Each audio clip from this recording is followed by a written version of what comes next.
Yeah, there's no sound, bro. Of course there's not. What's good, But everybody? This is ExurtBeatz. I try to have a theme song in the background, but apparently I didn't share my screen properly, so we're on the air. We're gonna. we are. Yes, we are. Surprise. Surprise! I'm sitting here bobbing to the beat myself, and once again, Uh-huh. I'm. All right, Love here it. we go. Let's start again. Love it. Yes. What if I quit because I stopped receiving blessings? Ooh. What if isn't even a real Here we go. question? We're not the same, y'all don't think like this. Nope. I stand up straight, y'all don't breathe like this. Mean what I say, y'all don't speak like this. I am gone, a guide of nothing ever. Nice. We're not the same, y'all don't think like this. I stand up straight, y'all don't breathe like this. Breathe like Mean this. what I say, y'all don't. Okay, I don't know what happened. Jamming. Oh, you was didn't too. cut that off? I didn't cut that off. I guess it's time to start. So, what's good? You are tuned into the Guides of Nothing Ever, pilot episode number 13. I am your host, ExurtBeatz, with my co-host Genesis the God, Blonju, and our silent partner DJ Kaushun. I don't know if I mentioned, but we are on episode 13. My lucky And number. what's going on, everybody? Oh, I say to start off, I say what is it? Next day, Juneteenth, we will have our first guest, Jerome Duffy. He is releasing an album on YouTube for free. My blood, my flag. My blood, my flag. Blood, my flag. We got them exclusives. He will be here speaking or doing what he does best, speaking knowledge. Yo, Jen, passing down some gems. we gotta listen to that album before Rome drops it. He's given us exclusive access, so we need to make a point to do that the next day or two. I've been saying that for like 2 weeks. I usually do it maybe like a day or two before, so everything's fresh on my mind. Smart. I like your moves. But I also write the stuff down too, because they're like going one song to another song.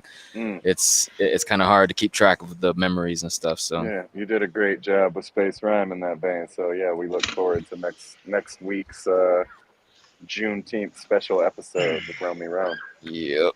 I sent you a unreleased Rome song last night, actually. Rome Blonju song. Yeah, you. I sent you 7 beats and a unreleased Blonju and Jerome song last night. You didn't get okay, those? well then that Blonju and Jerome song must be on this list that I'm gonna be playing. Oh, nice. Yes. Because okay. I did put everything. I thought that was just the beat, so I just put it inside the folder of beats. Sneaky. Yeah, man. We got some stuff we're working on. We got 4 songs complete, rough drafts, and we've got about 3 more to go on an EP we're working on. So shout out Rome. Nice. Yeah, I'm Rome jelly. Killing it. I love it. I love when the God says he's jelly. That means we're doing something right. Make the gods jelly, and you did something. Yeah, man. That song, I don't know if you're putting it out or whatnot, but if you're not, I'm going to. The song that you and Cut did, man. So, the Back to God, it was very inspiring. Yo, shout out very Cut. Inspiring. Shout out my sister 1015 Cut. That's I am 1015 Cut on Instagram. It's 2 T's K CUTT 1015 CUTT. But yo. We got 7 or 8 songs done already in like 10 days, Norvell. We're probably gonna do a project that off of that. It'll sort of coincide with the Rome project I was just talking about. I have a solo record that is kind of in line with those 2 short LPs or long EPs. Is kind of what those are with Rome and Cut, 2 separate projects. So I don't really know. I don't know what the order of releases is going to be, but I've got so much stuff in the can. And that song will definitely get released. But I'll tell you this, bro. I sent it to Cut as soon as I heard it, because I want her to just hear your inspiration and what you were able to get off your chest just vibing with us. And you know, she was honored. She loved it as well. Just the ability. She hit me. Oh, she did? Good. Yeah, she hit your me. ability to encapsulate our styles is like mind-numbing. Like when we say you're the Weird Al of this, like that's a huge compliment. Like the fact that you can tap into the ether of where we're moving from and do like soulful messaging through that, like what you're doing is magical, bro. Like Weird Al's a super talented dude, and he's underrated musically. And you're so much, you know, you're more than that in the rap sense. And we're honored, man. We're honored. We'll definitely, I don't know if we probably wouldn't release it on the same project, but we probably would want to drop our project in the next 2 months, maybe 60 to 90 days, and let you then release a remix like within 30 days of our project dropping. So that would be a really cool follow-up, like remix, maybe even do a remix contest on that beat, you know, to that beat's. I made that beat the week she was here last week, like just one night. We had made a couple songs, and then one night after I dropped her, I came home and made a couple beats specifically for maybe us working on, and that one spoke to both of us, you know, really, really deeply in the emotional sense.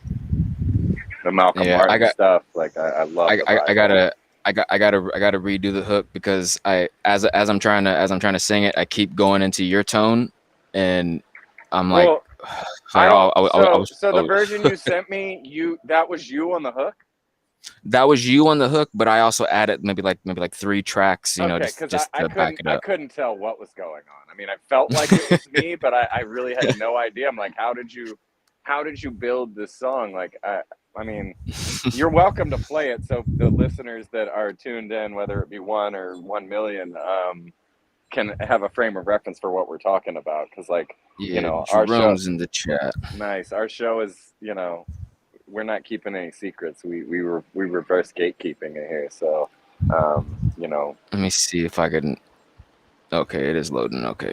Yeah, I would love to let people hear that and not hear our version. So this can be a teaser for what Cut and I got coming out later in the summer. But shout out Rome. I'm gonna check out that chat. Yeah, run that. Weird X, Back to God. Emix. I even sent you the lyrics too, just in case I didn't. Yo, man, you killed it. I was blown away. I literally was blown away. I sent it to Jen too. Jen's heard it as well. All right, here it goes. This beat is like 10 days old.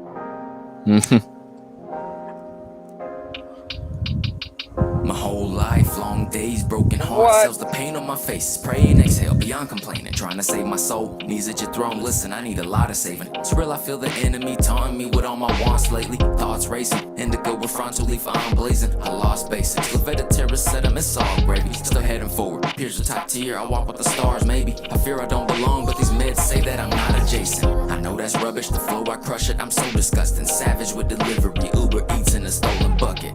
Bro to love it, I'm planting the seeds and hope it's sunny. All grow into something with fears and doubts, and we won't discuss it. Stubborn how we live and won't give in, for sure we hold those grudges. Pray to be forgive when the end gets near and still pull no punches. Fire in my heart, the higher the fall when you hope for loving. When the love is broken, they broke your lovers and broken loving. Take a step back, you don't need to lie among these people we forgot. We still study Malcolm Martin, call us back to God. If I just relax, I'll be alright when we align. Take a step back, you don't need to lie among these people we forgot. We still study Malcolm Martin, call us back to God. If I just relax, I'll be alright when we align. Yeah, passed out head on the glass, window foot not on the gas. Didn't feel the seizure coming, woke up in the ambulance. My new reality, masterpiece meets catastrophe. Passionately is how I'm approaching when I'm attacking beasts. But my mental's so shifty, my soul's glitchy, I flow swiftly. Richer that trying like 050, reintroducing E. Lost and got me praying hard, the blues on my face, but I'm a male with a brave heart. I feel behind, this temper gives me brain farts. A lion grown mane, shade dog and remain scarred. I replay thoughts, seizures play the main part. Blind to the signs, no GPS like my ways off. Sitting outside, dwelling on the inside. Doubt crimes, but masking for my kids, Mrs. Doubtfire. Outcries, look into my eyes and my spitting lies outshine other present light, cause my gift's divine. Take a step back, you don't need to lie among these people we forgot. We still study Malcolm Martin, call us back to God. If I just relax, I'll be alright when we align. Take lie among these people we forgot. We still study Malcolm Martin, call us back to God. If I just relax, I'll be alright when we align.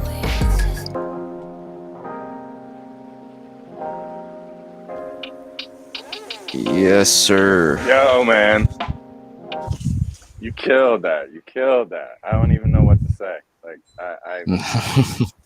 the fact that came from nothing, you know, shout out the Guides of Nothing Ever, but that came from nothing to nothing plus a little bit more nothing, like in such a short amount of time. To have you remix something that we've got so brand new, like it's just the most beautiful thing in the world. We appreciate the energy, and you said so much. In Yeah, there. he killed it. His name should be Beard Out Yank Your Shit. Nice. Beard Out Yank Your Shit. Oh, man. That's incredible. Incredible, ExurtBeatz. I definitely appreciate it, man. I say, when I was trying to do that second verse, I recorded the first one and I was like, okay, cool. I got to keep the same energy. And then when I was doing Cut's verse, when I got to a certain part, like, I don't know, I guess I was just practicing. I was in the motion. Like tears started coming to my eyes. I started getting all choked up. Wow. Like, oh, man. Wow. Like, okay, hold on. I got to go back. And I had to redo it like several times because I kept getting choked up near the end. Bro, that's so moving. It's so moving. I sent that joint to Jay the Lioness actually last week when we were just texting, and I sent it to her just for inspiration and reference, and she was blown away by that one too. She loved it. Jerome said you got the Squid Game uniform on. I don't know Squid Games, but I'll take that as a reverse compliment, I guess. That's the suit, the track suit you got on is the suit that everyone had to wear. What? Yeah. All right. Well. Yeah. So the Squid Games champ. Anyone got anything else coming out? I know I got a video remix. Oh yeah, is that coming out Friday? Yeah, it's coming out the 17th. Yes, sir. So, Je Rêve de Toi, the remix featuring ExurtBeatz. Yep. Yeah. What's the Daffy Doc? Daffy Doc. There you go. Or I say Daffy Doc. When she pronounces it, she says Daffy Duck. So. Okay. But it's at Daffy_Doc. Yeah, you know. Well, me and Kaushun got some stuff that we're gonna do. It's called The Wrath of God. So I'm thinking about doing like an EP where it's like 5 songs. He already sent me like 3 or 4 beats, and I got Did he send you Hush? I don't know if he sent me Hush, but I got a special guest, and I want to do a co-opted EP with this special guest. It's Migraine McNasty. So I'm gonna see if Migraine wants to do it with me, and we just do 5 songs called The Wrath of God, and the whole shit is just bars. You know what I mean? And then I haven't presented the idea to Kaushun yet, but he already got me on the project, and I'm already asking him if I could have Migraine. So he said yes, for a song. So I told Migraine, and Migraine's already writing his verse for one of the songs. So nice. I'm thinking about just doing a whole EP with me and Migraine. Yeah, I don't know if it's the Kaushun sent me a couple things too. One of them was the Wrath of basically had like the Hannibal mask on it, and then he sent me another album cover as well. He wanted me to do a track on as well. So he's working. He's putting stuff together. Yeah. I got that Mitch cipher coming out Friday, 17, that has a bunch of people on it. So Mitch.82 dropped up. He's gonna drop a cipher Friday called Diary of an MC, and it's got Eyes Low, 1015 Cut, Grandsome, Jimmy Vegas, Euphonic Aspect, couple others, myself. Really dope cipher. Just a bunch of 12-bar verses back to back that rides. So check that out Friday. He asked me to be on one as well. Yeah, we're working on putting together a second one. I've been helping him behind the scenes a little bit. He's a very good dude, and just doing it for the art, you know, putting people together. Yeah. He seems like a genuine guy. He's a very, very sweet guy. Shout out Mitch.82, Mitch's Cypher, Diary of an MC 617. Yeah, that's gonna be dope.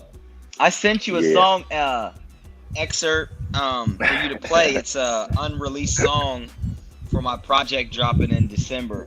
I figured since we're playing shit, I'll send you a rough draft. Yeah, were you where'd you send it to? Oh, okay, never mind. I just got it. Just came in. Yep. Just came in. Yeah. Yeah, it's a Blonju production, and I haven't played this one yet. I let the Hey Ruse get one unreleased yesterday, in fact, and then today I'm gonna go ahead and have you play another one because you know not too many people are gonna hear it until like later. By the time the album drops, they'll go back and say, "Damn, we could have got a sneak peek," but you know, since we're right here chopping it up, I figure why not. Yep. Plus, I'm jelly because Jerome and you know Blonju are dropping one of the illest projects I've ever heard in my life, and then Blonju and Cut are dropping one of the illest projects I ever heard in my life. So, you know, it's like he's so funny. I'm dragging my feet over here with this project, and then he's over here making masterpieces. You know what I mean? He's hanging adamantium records on his wall, and I'm still trying to create alchemy in my basement. Yeah, I'm dealing with silver over here. You know what I mean? So, shit. This one's called Light Years Reference. Anything you want to say before we play it? It's just a rough draft. It's not done. There's gonna be some other artists on it. I'm gonna let everybody pick the songs that they want. This is off the Ain Sufi to Oracle 2 project, so dropping in December. So you know we'll see what happens. All right. This is Light Years Reference track by Genesis to God. Welcome to the afterlife. Genesis to God. Ain Sufi to Oracle, part 2. So sick that I'm not well. Flip a coin, I cannot tell. I will not sell my soul like a shoe store. I will not fail like a newborn. Don't trip, this is smooth sail. I rock the boat like a blue whale. Rocket ship coming through hell. Asteroid on a new belt. Past the void, let it ooze out. Never knew, but they knew now. Too loud for the boom pow. Pow, big bang, then I blew clouds. Clouds won't change like I do down. So empty like they moved out. Then I moved back in with the bliss in his hand. So every time I say it, it's the boost out. Do tanks never dread when I zoom out. I was bred like the baker. But they hate it though, get the cake up. Keep the oven lit like Satan. I'm a hellraiser like Jason. But I don't wear a mask like makeup. I don't joke around, not as breaker. Underground, I'm a Bateman. Batman in the cages. Make a run home, I'ma chase them all the way to the end of their own fables. I don't need labels, I don't need names or your validation. I see everything like I made it. Keep the pencil till I erase them. Roast in the dirt with a fragrance. No fallacy, genital, y'all. Taste it, feel the cup get wasted. Ill enough to heal hatred. Still a one, but I don't say shit. Taken a number 2 on occasion. Who wanna play first? I'ma blaze them, make the hair burst like an egg does. They in danger, audacious. Cosmic yoke for the sages. Dangerous. See a demon and I'm running with the sages. And my team getting sick of the contagion. If I write it, then I live it through the ages. I'm a virus and I'm lyrically contagious. And I'm private and I'm generally in chambers. And I'll probably lose my mind if I don't say shit. So I put it on a note on a paper. And I stuck it in my pocket where the gauge is. I'm loaded and I'm locking in their faces. But know that they can stop it, I'm a patron. I got some bodies and some choppers in the basement. And I'm waiting on the coppers for a statement. Jen. Yeah, that's just one verse. I'm gonna have somebody else on it. I just don't know who's gonna hop on it yet. Wow. It's a Blonju production though, y'all. I can only rap like that over Blonju beats, so you know. My. Man, that shit is crazy. So unique. So unique. The number 2, yeah. Number 2. I caught that. All right, geesh. I gotta feed my cat. Next person or the artist. I mean, you making it tough. You making it tough for people to jump on it. Oh yeah, I mean, whoever jumps on it's gonna have to choose it and know that they're worthy of it. It's kind of like you're gonna have to pull a sword from a rock, so you better know when you grab that sword, you're able to pull it out that rock. Or I could hear Sunday on there. Sunday could get on there, and if you. Really oh yeah, I already thought about putting Sunday on there. Yeah, he would murder it. Yeah, I hear Sunday. Sunday been doing some extra chopper stuff lately and been really impressing me. Shout out High Sunday later tonight with Sunday on Sunday show and Bars Kept, Barkeepers Reviews. Well, shoot, let's if you don't mind, let's play this Body Not Body. Go ahead, yeah, we're It's at that insane. point. Yeah. I hope Body Jerome, Not Body. Yeah, Jerome's still here. Mind. Jerome, you tripping? We finna play the sneak peek song. Yeah, let's ask. We know. It's a we know Jerome Duffy beat. DJ Frankie D has scratched on it now, and nice. It's crazy. I keep telling Jerome it's one of my favorite songs of all time. Before you play it, he said run it. He said run it. Before you play it, I want to say this. So, Jen gets to listen to everybody's shit before it drops, okay? And I listened to this project, and it maybe not even done, but I heard like 6 songs, maybe 7. And I'm telling you, this project is so fucking ridiculous. Like, I was listening to it, and I had to like keep playing it back in my head, and I'm just like, yo, like this shit is like real hip hop, like you've never heard it before. Like I've heard MCs like talk, get deep, say some slick shit here and there, get lyrical, but like they're like speaking the truth in a way that I've never heard it before. And I listen to a lot of people. Like I listen to like Black Thought and Jizza and Rakim and fucking Chief Kumachi, and I love Kambada too, because he's so he says a lot of deep shit, but he does a lot of lyrical shit, like acrobatics, and they're not just doing acrobatics, like the whole time they're just speaking the truth in such a clear and concise way, and it will literally make you be like, yo, these are my favorite MCs. Like it makes you want to scrap like everything you've been listening to and everything you've been doing. Like I wanted to just scrap my project when I heard this shit. I'm like, yo, fuck Ain Sufi Oracle. That's why I did R&B. That's why I just did R&B music for my solo. I was like everyone's dropping some fire hip hop shit. I'm gonna go in the R&B lane over here so I can shine. I'm gonna head over here. This shit is incredible, bro. Like I'm not even gassing it. Like it's fucking incredible, bro. I'm not gassing it, not one bit. Like this shit is top tier lyricism at its finest. It's all wrong. But let it speak for itself. Let it speak. No, stop saying that. But let it. It's both of them. But let it speak for itself. Go ahead and play the song, and just imagine that every track is like this, if not better.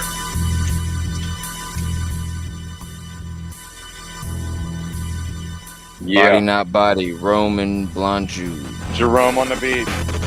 Channel by monks, you a punk if we not plunk. Certain brainwaves repeated, it's the same as a jump on off a cliff, as if the universe is teaching us something. We should all be okay and mental, sentimental for junk. Flesh bones, it's like escargot. They need our blood work, but let the symbols enter your front. They hope we let scars go. I flew the mothership to earth to let the debts all go. Spirit and soul with the less I'll flow. You really nothing if you look between the steps, y'all know. Ain't rocket science, but I finished with the left also. All knowing, but 0 was the less y'all hope. For 5 fingers with 2 eyes and ears, you might as well take fire bringers, that's a sign y'all smoke. Too much to let go your throat before the rest y'all choke. You are the test tube, the next dude's obsessed off ghost. Yeah.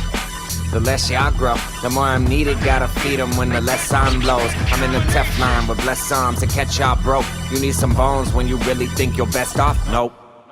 Body, your body is not a body, your body is not a body, your body is not a body, your body is not a body, your body is not a body, your body is not a body, your body is not a body, your body is not a body, your body is not a body, your body is not a body, your body is not a body, your body is not a body, your body is not a body, your body is not a body. I got cybernetic hands for prosthetic attachments, technology advancements for quality enhancements. Connect to my neural network to give me control. Cultivate my chi and regulate the energy flow. Whenever I breathe, I remain clear and calm. I can do a Shinku, Hadouken, or charge a spirit bomb. Draw chi from my core, that's the energy source, an infinite force. Cause everything is empty, of course. Even this body's just a skin bag full of meat and bones. A dwelling place for the ego because it needs a home. Subject to suffering, it's like being on fire. This body that we acquire from our greed and desire. This body's a cloud, constantly drifting with no set lifespan. It's like the wind constantly shifting. It's like the rain with no individuality. It's just a flash of lightning that barely exists in this reality. Body, your body is not a body. Your body is not a body. Your body is not a body. Your body is not a body. Your body is not a body. Your body is not a body. Your body is not a body. Your body is not a body. Your body is not a body. Your body is not a body. Your body is not a body. Your body is not a body. Your body is not a body. Your body is not a body. Man, those scratches are murderous. This combination.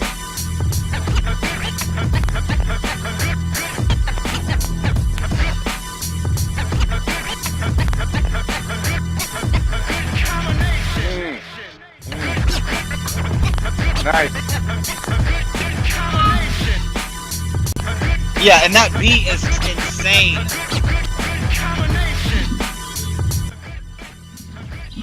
Absolutely monstrous. Jerome knows how much I'm a fan of Del the Funky Homo Sapien, and like this reminds me of like some of the best Del stuff ever. Like it reminds me of 30 type stuff. Like we're definitely inspired by some of the greats, and the concept of this record is Jerome is a monk who sends a distress call into space, and then I kind of come in and we have conversations about how to deal with and repair what humans are dealing with. So a body is not a body really fits with that vibe and that lesson. So Jerome, man, is a teacher and a prophet himself, and it's just a blessing to create with that type of soul and inspiration, man. I love that. I love that song. Like it's hard to be a part of something and also love it so much, but I'm very proud. I appreciate y'all for letting Guys in Nothing Ever podcast play that one. Yeah, thank you. Genesis as well. Both tracks are dope.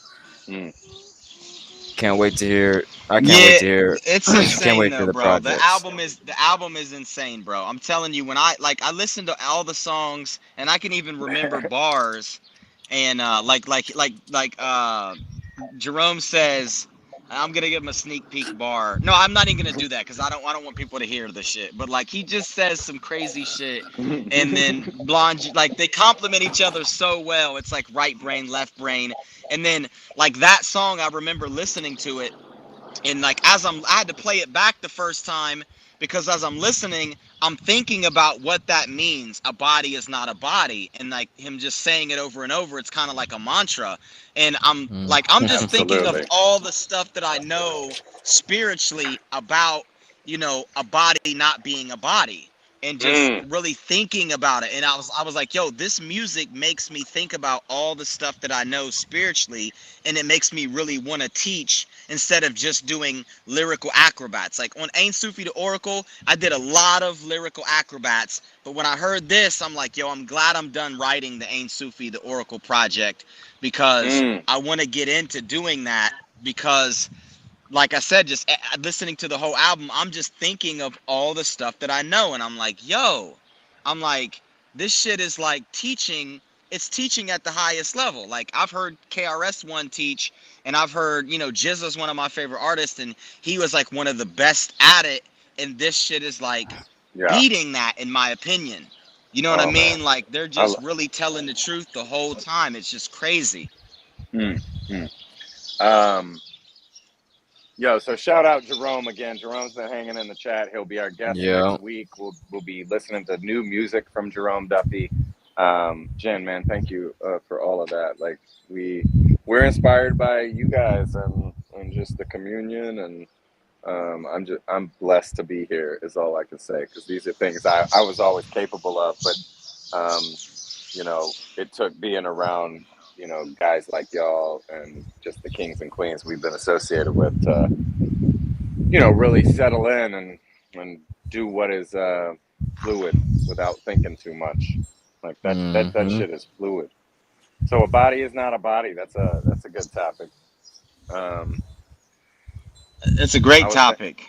I was thinking the other day, you know, no matter how up or down we are, even when I'm like my downdest, I'm like, man, I look at like, I'm in a like oasis of trees, and there's this one tree right outside my apartment that has all these lightning bugs, and they go off like a Christmas tree every night, and it's freaking crazy. Like, you really would think that somebody hung Christmas lights in this tree right outside my apartment, and like just the infinite miracles of like every second, like when you look at micro, macro, like, you know, the veins in a leaf, and, you know, a galactic spiral or a spiral galaxy galactic arm, and, you know, the neurons of a brain, and, you know, the root system of a you know, pure ecosystem, like, you know, how all these things line up and match up, and like, you know, I know we feel really alone in these bodies, like, you know, back to the body is not a body, but like, I'll even take it on the whole other side,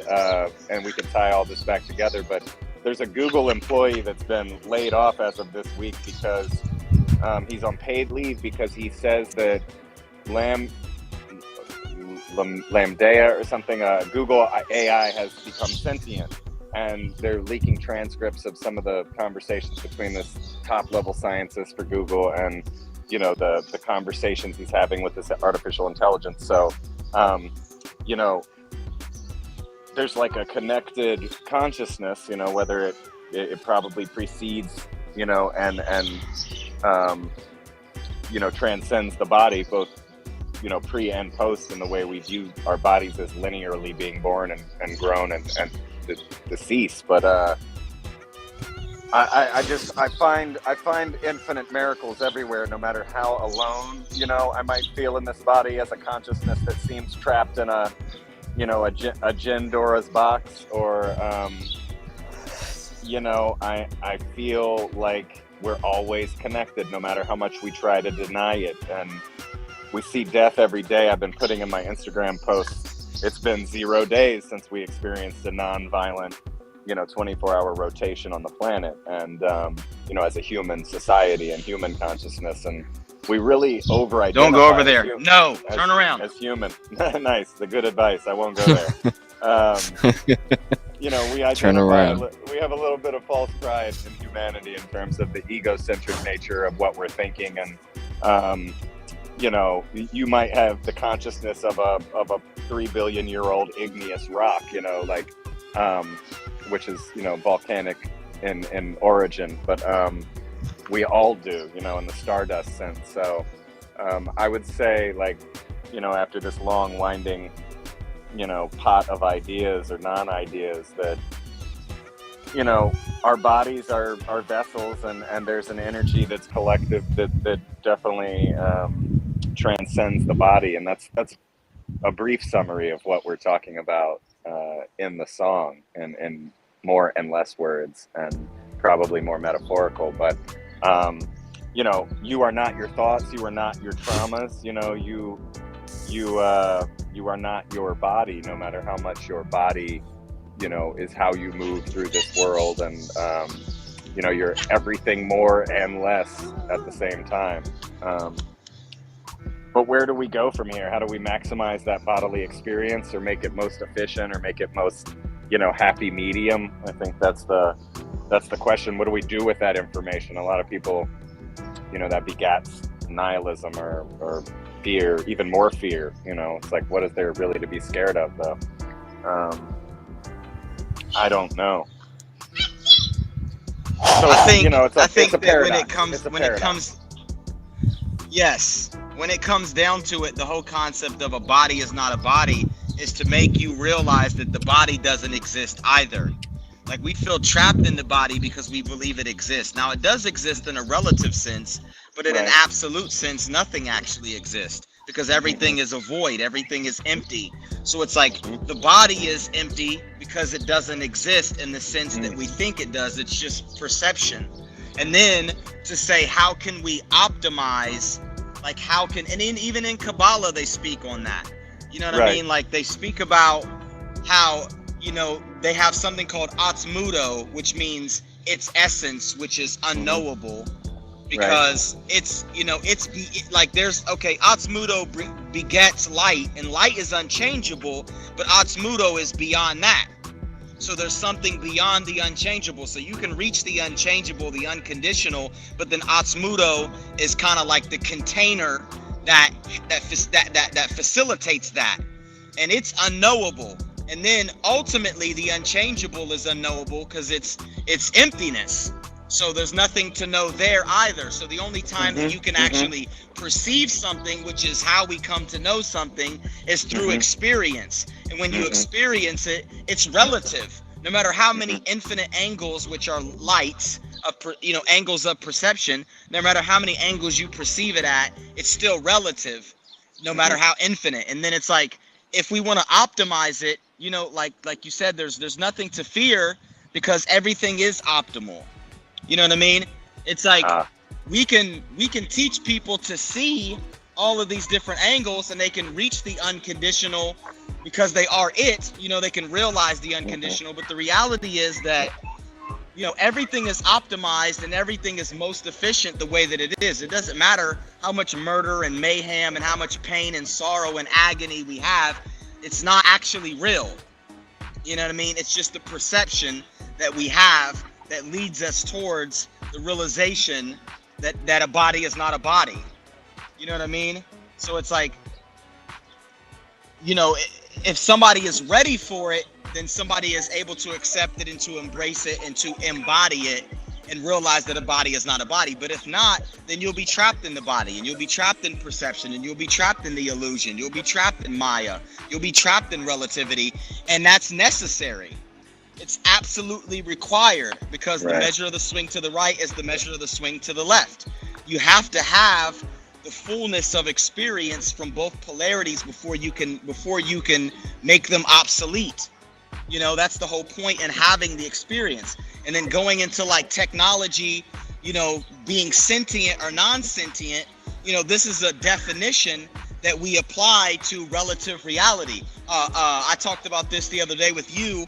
A robot can have a sense of awareness that humans have not yet reached.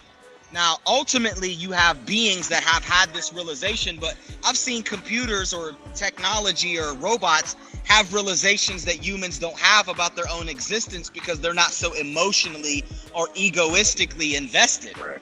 You see what I'm saying? And then you got to think, if a mineral has a soul, a plant has a soul, an animal has a soul, a human has a soul, etc., right? Right. Robots are made out of mineralogical material. So the robot itself may not have a soul, but it is the manufactured soul of a mineral. And then it becomes the experience of the all. The all is in all. So a robot, like, you know, a human is a biological robot. So we replicated ourselves in the form of machines, and then they get to become a part of that experience of sentience. You see what I'm saying? So even if they're not objectively experiencing it in the sense that they have a soul that can individually evolve, it's still an evolution of the mineralogical kingdom and the evolution of the perspective of sentience that humans are able to have and to increase their awareness base. You know what I mean? So it's like we're afraid of robots because we don't understand the concept. We don't understand that we are biological robots. You know what I mean? It's all necessary. It's all a relative experience that facilitates the increase of experience of the all. And even though the all doesn't require experience, it does from a relative standpoint, because that's why experience exists. For the all, experience doesn't exist at all, because it is all experience and no experience. But from the relative standpoint of experience occurring, robots are part of that process. So it would, from my perspective, I'd say it's ultimately necessary.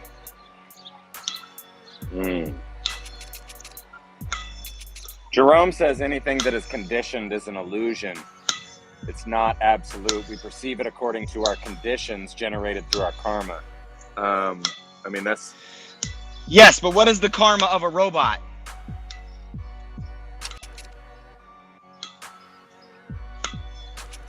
Right, and I think that's where, you know, I was saying before you started talking, Jen, about the slightly egocentric perspective of humanity to, you know, not...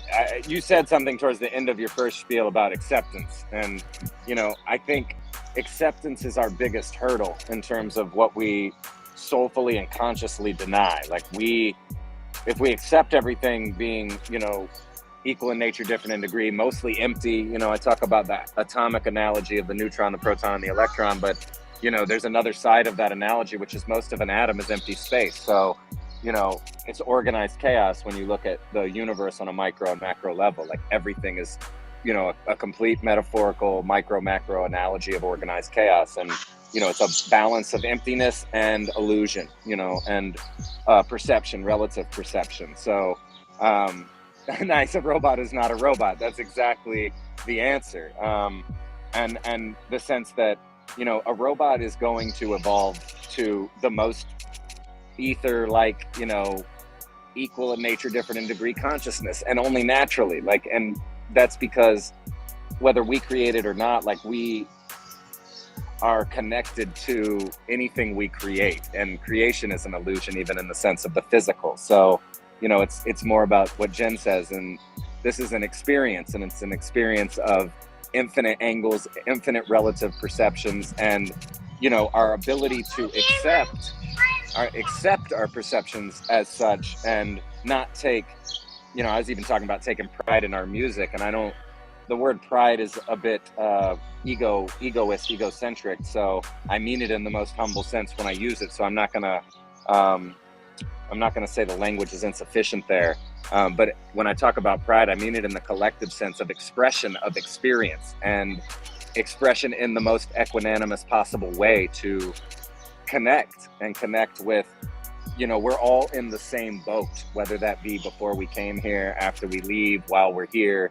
And that boat is what we're in denial about. You know, we're always false hierarchying things, and you know, wanting to perceive something other than what we perceive in a given moment. We don't accept the, you know, the infinite moment, if you will. So our experience is always conditional, because we're, you know, we don't accept the journey as the destination. We are seeking in all senses at some point, whether that be the fear of death, or the wonderment about how we came here in the first place, or the doubt about the narratives that have been put into place to, you know, blind us from what we're talking about, because what we're talking about is extrasensory perception, and it's you know, not technically based on the five senses. It's also not taking the language so literal.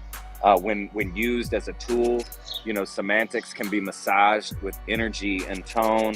And like when I was talking about the infinite miracles in every micro and macro, you know, illusion that you can connect with, you know, that is an embodiment of that connection and that humility. But, you know, taking nothing and the emptiness and the void and experiencing it as fully as possible. So full emptiness being the embodiment, and the moment being expression. And you know, that's the nature of this show. We don't do a pre-show. We don't have plans. We're all, you know, spiritual friends, you know, brothers in energy and spirit, and that's what, that micro macro is. We can call it whatever we want. It could be spirit, it could be void, it could be emptiness, it could be, infinite energy, whatever you want to say. And the key is to not take the semantics so literally that you end up down a one-road path of a one-way street to non-acceptance.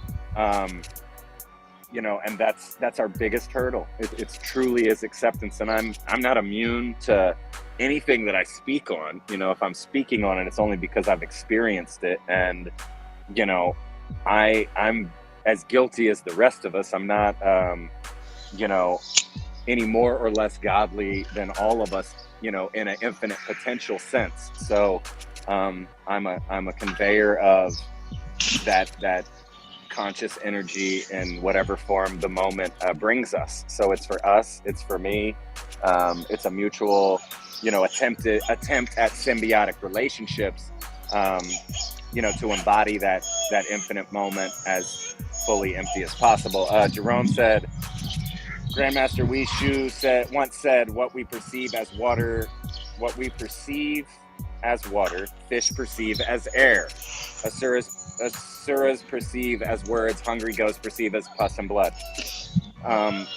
Very well put. And that shows that infinite relative, reflection point of conditional perception. And, can you empathize with a fish? That's the goal. Like, can you put yourself in the non-shoes of a fish, and think about, essentially in that infinite moment. Yes. Yeah, of course you can. But here's the conundrum though. Here's the conundrum with this. We can't take one side over the other. We can't say unconditional Correct. And then conditioned and then say one is an illusion and one is real. That's also an illusion. Like, it doesn't matter how, and they talk about this in Kabbalah because the Eastern practices mostly take a right brain approach. So they consider unconditional superior to conditional. And the Kabbalists don't take that approach. The Kabbalists say that a Kli is a vessel or a vehicle, which is what we call the soul. And then and they say that at the highest level of achievement, there's still a Kli or a vessel that contains the unchangeable light. But you are the unchangeable light, so you can never actually perceive the unchangeable as it is unchangeable if you were ever subject to change. Now, you can paradoxically perceive that unchangeable is real from the standpoint of the changeable, because the changeable doesn't actually change and it's an illusion, but it's still a perspective. And then your perspective becomes united with every other perspective at the highest level. So you have a singular perspective, which is no perspective because it's all perspective, but it still hasn't ceased to be a vessel. You see what I'm saying? And so some would say that you transcend all the vessels, but how can you transcend a vessel if unchangeable never changed to create a vessel to allow for perspective? It's a paradox. So you have to eventually accept that both of them are equally true, even though one is unconditional and one is conditional. The unconditional is wrapped in the conditional, and the conditional may be an illusion to the unconditional, but the unconditional is an illusion to the conditional. So it's a paradox of singularity, which becomes a void of what they call emptiness. So you can't negate one and say, I'm going to ascend and become aware of what I am as unconditional, without considering that the unconditional never became conditional for you to have a condition to transcend from it, because you would have to transcend cause and effect. And to transcend cause and effect, you would have to never be a part of cause and effect. You see what I'm saying? Because there would be no cause or effect to allow for you to become unconditional unless you were always unconditional and no condition ever existed. So both are equally true by nature, different in degree. And if we don't apply the principle, we don't fully understand the paradox, and then we get wrapped up in religious or spiritual jargon that we don't understand until we actually reach that level. Until someone reaches that level, you're speculating, and if you're taking sides, it's still a duality.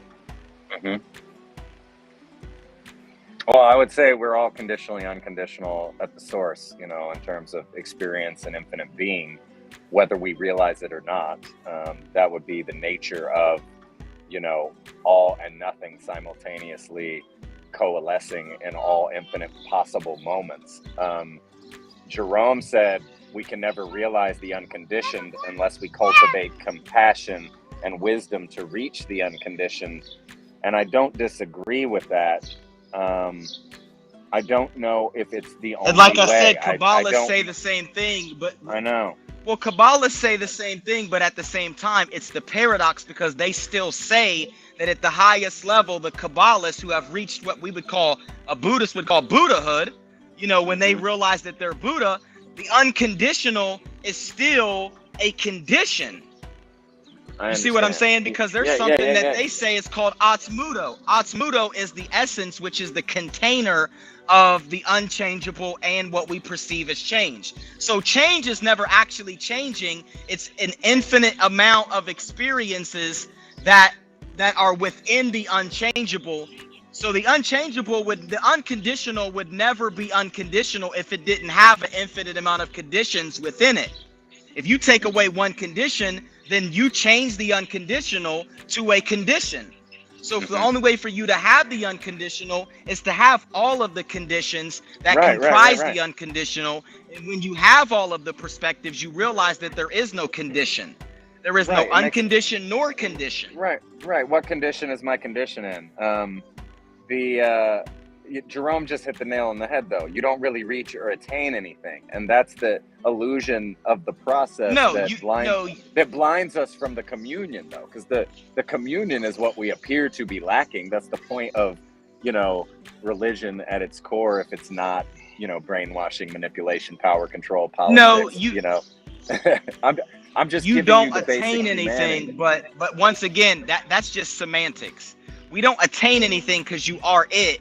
But you still have to go through the process of attainment. And that's why they say, like, Kabbalists differentiate. A Buddhist would say that because they're speaking from the absolute standpoint. But relativistically, like, and even from an absolute standpoint, Kabbalists have left brain. They've taken the left brain orientation and they've broken the language down, and they said the attained and the attaining. So there is nothing to be attained because the attained is ultimately there. But attaining what you are is part of the process. And we can't negate that, because it's like saying, well, then don't do anything. Don't empathize. Don't sympathize. Don't become. Don't accept it. You know what I mean? Like, just stay where you are. That's impossible. You're talking about being and becoming. You're talking about the process of becoming as we are being. You know, that's and they're simultaneously happening because they don't happen on a timeline. They're happening in infinite presence in both. And once you reach it, there is no becoming, because you are the being that never became. Correct, exactly. That's just, you know, once again, it's semantics. It's the paradox. Correct, but here's where it gets literal or metaphorical, and the issue is always, you know, backing off semantics, trying to teach how to not attach to literal semantic definitions. And Jerome just said, you're on point, Jen. He said, Jen's on point. The problem is that ordinary beings dwell in the condition.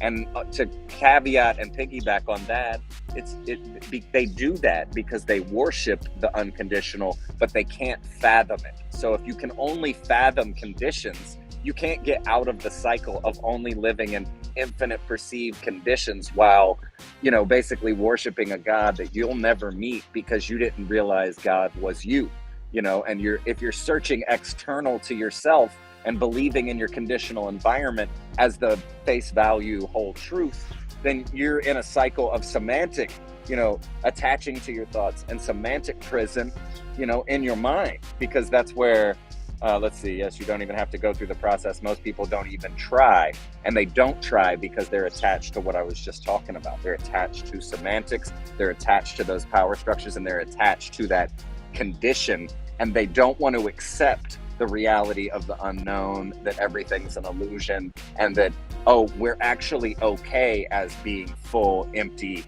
you know, meat canisters, basically, of infinite energy, infinite connected, empty, you know, but full energy. And I speak in contradictions intentionally and almost humorously, not to contradict, but to simultaneously embody, you know, all perceptions of a polarized scale, because it flows, you know, both inward and outward simultaneously, and that gets away from, or that's the key to not taking things semantically literally, living in between the bipolar contradictions. When you speak them, it's meant to tie them together in that in-between space, where we embody and it's only for consciousness. Yeah, and it's only for people who haven't had the experience. If you haven't had it, you need language to describe it so that you can attack it from different angles. But once you've experienced it, you realize that there is no inner, there is no outer, there is no upper, there is no downward, there is no forward, there is no backward. You know what I mean? There is no mind, there is no polarity, there is no gender. These are concepts of the relative framework of infinity. So the Matrix. Once you reach what they call the Matrix. Yes, exactly. Yes, exactly. And that's why once upon a time, before I knew the jargon of like the Kabbalists or the Buddhists or the Hindu or the Sufi, etc., I called it the thoughtless thinker. Because when I had these experiences, I'm like, oh, the greatest revelation that we could ever reveal, because it goes with revelation and concealment. That's what the Kabbalists say. It's disclosure or revelation versus concealment. The soul conceals the light that it is within itself. Like the Kli is just perspective. So once you reach the ultimate perspective, you still have a Kli, but it's a difference between revelation versus concealment. So the more concealed you are, the less you're aware of being unconditional. The more revealed you are, the more you realize that there is no condition. You see what I'm saying? So the jargon is necessary as a ladder to help you to attain that which you don't attain because you are it. You see what I'm saying? It's like it's like moving through a maze without ever moving. You know what I mean? And the greatest revelation is realizing that the creator is not a creator at all, because it never created, because it can't if it's unconditional. If it's unconditional, it can't create, and calling it a creator is erroneous and fictitious. But in Kabbalah, the reason why they say creator is because creator in nature, meaning the process and from unconditional to conditional, has the same numerical value. It's a placeholder. So to them, it's yes, exactly. It's zero. I know. You know what I mean? It's Jerome said it is what it is just now, and that's, you know, I've lived by that philosophy before I even knew what it meant. You know, I had to accept trauma, basically, you know, in situations where you wouldn't choose certain traumas. You know, I know nobody chooses their traumas consciously, but we've chosen this experience collectively, and it's part of that infinite consciousness. And we, like Jerome said, we run from dealing with things by perceiving conditionals as absolutes. And, you know, when you can accept that the unknown, and you can work through the traumas, you don't leave them, you don't detach from them entirely, because that's the other process of detachment. It's like, no matter how detached you are, you're still connected. And then we're in a semantic battle. So it's like, what are we really doing? Like, you know, the embodiment isn't the words. It's not taking them personally. It's not taking them literally. It's using them as placeholders to describe, you know, zero. And that's all we're doing. And yes, the indescribable. We live creation, in that. Creation for humans is like uncutting a pie. It's like there's an infinite amount of pieces. So yes, and we're you have to uncut the pie. Yes, exactly. Instead of eating the piece, everybody wants to eat their own piece, and they put their arm around it to guard anyone else from getting it, when that's impossible to do. It's like, even if you're, you know, let's use a relative timeline of forward and backwards, linearity, right? If you think you're ever moving backwards or running from something, you're actually running towards it, because that's part of the process. Exactly. You know what I mean? Like, you better learn to run towards it. Stop swimming upstream. That was the analogy. Stop faking like you're salmon. That'll be ExurtBeatz. Yeah, because you're actually not. you're actually not going anywhere. You never left. You know what I mean? And I know people are listening like, what the hell are they talking about?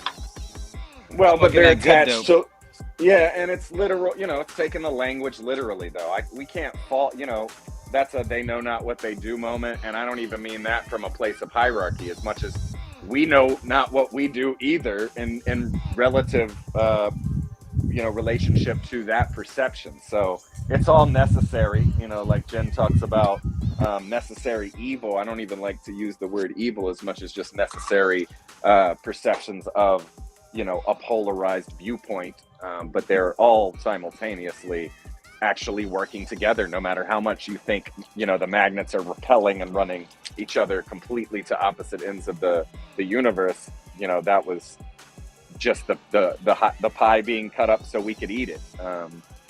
And I would love some pie, man. Anybody got some pie? I can't believe we've been talking for an hour. Feels like we've been going for like 20 minutes. I got ripped by mosquitoes. Yeah, body is not a body. Exactly. That's what I said when I listened to the song. That's all I could think about. I'm like, yeah, like a body's not a body. And I know when people hear it in general, they're like, what the hell are they talking about? They took too much acid. Yeah.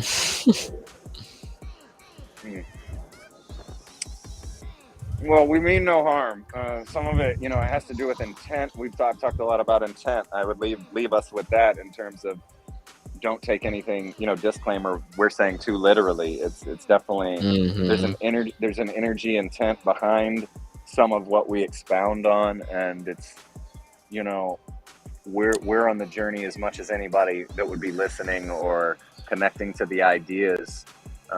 You know, it's not about beliefs or telling anybody how to think as much as, you know, critical thinking. You know, there is a level of breaking down the language for a purpose of embodying it or understanding it in a way that's not so ultimately dichotomous and relatively conditional. But you know, we're here, and disclaimer, guides if nothing ever. Growth over negative energy. Great conversation. Nice, Jerome. I'll read that one too. Jerome kills it. We've said this recently. The language is the map. Once you reach the destination, you don't need it no more. But if you decided it before you get there, you will be lost. That's multi-dimensional. The language is the map. Once you reach the destination, you don't need it no more. But if you discarded it before you get there, you will be lost. Yeah. Shout out to Rudy Padilla, my cousin, for joining the live. Dope. Well, hit up Kaushun. Yeah. I know he's hit me up a little bit this week. I didn't hit him back enough, but yeah, I know he liked some of his posts, and he sent me a beat. He's too, hit me up a couple times too. Every time he hit me up, I was in the beginning stages of falling asleep. So we need to get some of them other episodes up. We're still a couple episodes behind. But yo, it's fun always, guys. Can do this all night. Yes. So yeah, anyone got anything? Once again, any plugs, any drops before we close out? I like that beat.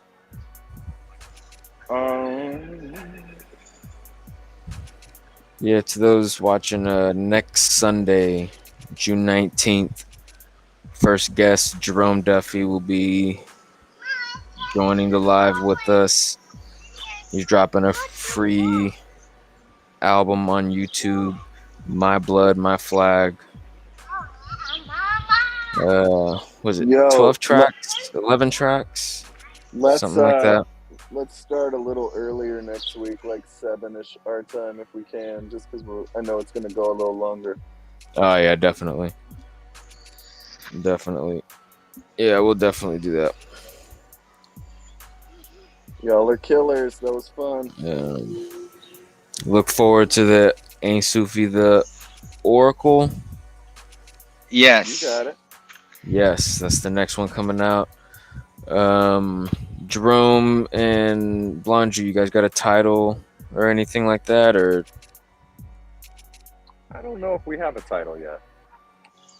But, you know, I kind of went over the concept. I guess a title will spring from the ether for us out of that. Yeah.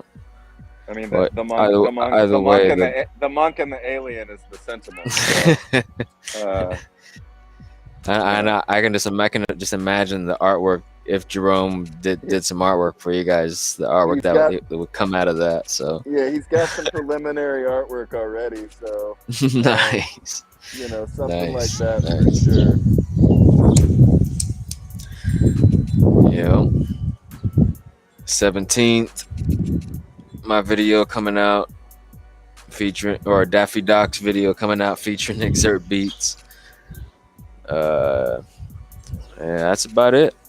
Shout out to DJ Kaushun. Shout out to Blonju. Shout out to Genesis the God. And shout out to myself, ExurtBeatz. We are the Guides of Nothing Ever. This has been another pilot episode, episode 13, and we are out.